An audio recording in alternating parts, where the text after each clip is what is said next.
for a few years, and we met over tacos, which is always a good start to a relationship.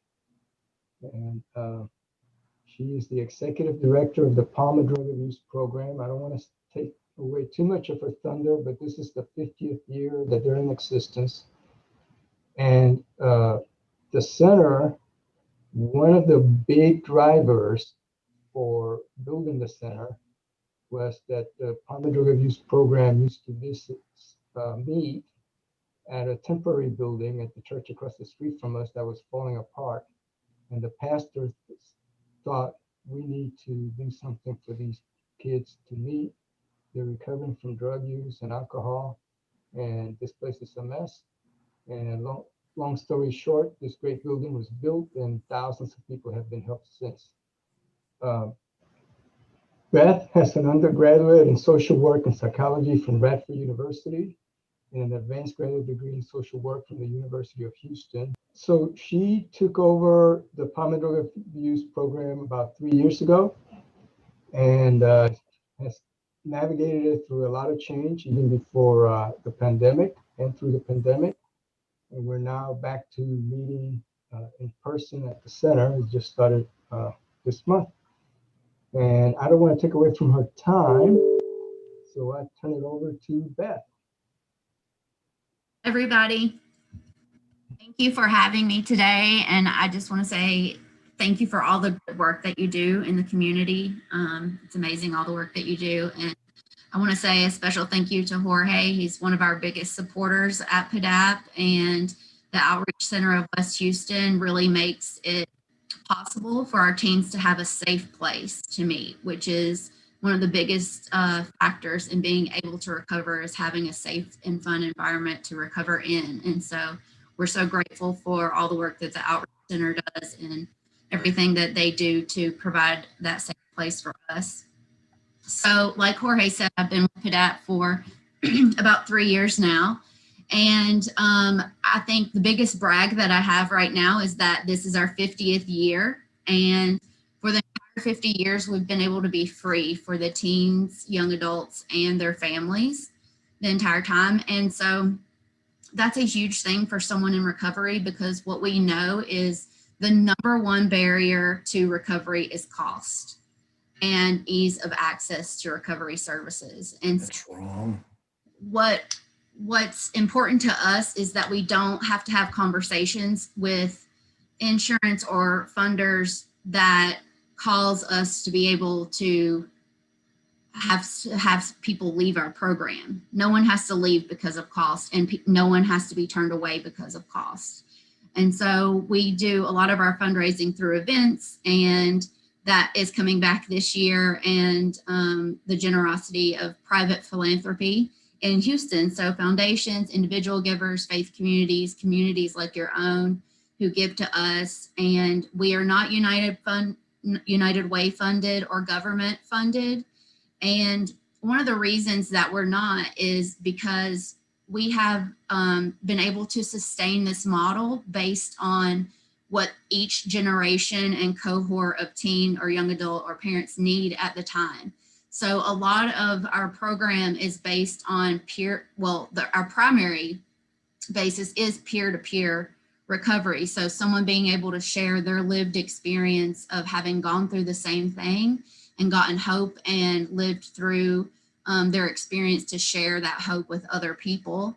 And so that's one thing that's important for us to keep intact. So we're 50 years old. That means we started in 1971. And people ask us how we've been able to do it that long. It's through a lot of hard work, but it's through a lot of love, kindness, acceptance, and generosity of spirit from those who donate to us, those who volunteer with us, and also of the kids. So we have leadership committees within our program that the teens, young adults, and the parents meet every month, and they talk about what they need and what they're really seeing. And they report that to us, and we're able to help tweak our services based on what we know about evidence in recovery, what's clinically sound work, as well as what is really happening in the moment. And that's one thing that I really love about PDAP. We have a lot of success through the peer-to-peer model because the number one thing we all need as humans is to know that we have people with us in this thing called life, and that they can go through things with us that are hardships and also celebrate our successes. So every month we have birthday nights and we celebrate that success and pour back into the community, and show them kind of where they've come from to where they are now.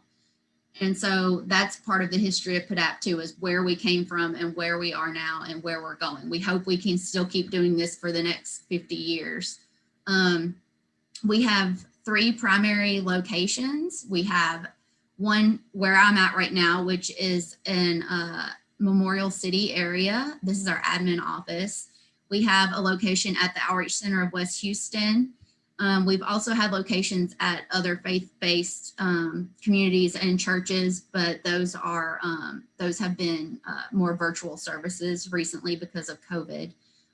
Like Jorge said, we just started back to everything full-time in person. And we have, last but not least, our location in the medical center at Palmer Episcopal Church. And all of our services meet during the most high-risk times for children, which is after school and weekends. So one of our major tenets, besides the peer-to-peer, is sober social fun and being able to feel like you fit in with a group. So that's one of the number one reasons people start using substances or even try them out, is that they want to have that sense of belonging. And we're able to provide that through twice weekly sober social outings and events. And the kids get to choose those. So we get to have a lot of fun with them, like going to the zoo, going to laser tag, bowling, go-karts, anything that a teenager or young adult might want to do. They get to do it with the safety of having peer support with them, as well as trained staff. That's one of the biggest things I've heard in my career, is that how am I going to be able to have fun in recovery? Because they base their ability to have fun on the culture of substance use. And so changing that culture and being able to realize that you can still have hope and a bright future and you can meet your goals is what we're seeing a lot. So because of COVID, we've had a huge increase in the level of crisis and mental health needs that are being met. So our staff are also trained in suicide prevention, self-injury prevention, and being able to recognize those signs and symptoms so that we can get our kiddos to the right care. And so that means we're also recovering a lot of lost opportunity over the past year for teens to be able to be together. You don't think about it, but kids run down the hallway, they jump on each other's backpacks, they, hug each other a lot. They've missed a lot of that contact with one another that feels like a connection. And so they're so excited to be back with us.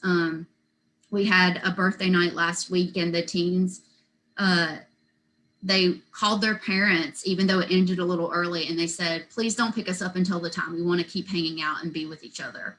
And that was so amazing to hear, because that's the type of culture that we want to continue to have and that we have been able to maintain. One thing that I do want to highlight is that we're the only alternative peer group in Houston that also offers an alternative peer group for the young adult. A lot of young adults are put in situations where they're trying to get back into college or find a vocation or trying to find a job. And we help them do those things and meet with them one-on-one about how addiction has affected their life, but really about what kind of future they want to create and what kind of values they want to create for their life. The other important component that I don't want to miss is our parent support groups. So concurrent to every group that we have, which are based on the recovery principles of 12 steps, SMART recovery, and other recovery orientations like meditation, we have a parent concurrent group. So parents are asked to attend at the same time their child attends. So it's more about we recover as a family. if the parent isn't involved, it's a lot harder for the child to stay involved. And so we've seen a big turnout in our parents coming and supporting one another. It's really lonely, and it's very scary to be a parent when you're finding substances at home, or you hear of your child being in a situation that you wouldn't normally think them being involved in, and high risk behaviors, maybe even they end up in the hospital. It's so scary. And so we have parents that reach out to one another and make sure that each parent is connected to the group support, because it's just as vital for their recovery while their teen or young adult is also recovering. One thing that I brought back alive when I came is the idea of service and community service, because Houston gives to us so much that we want to be able to give back. So we have a service project at least once monthly where the teens are getting together, or the parents or the young adults are getting together, and they're providing a service back to the teens. So if you ever have any volunteer opportunities that you're interested in or need some young folks to help you out, we are here and available. We would love to be able to do that and work with you guys.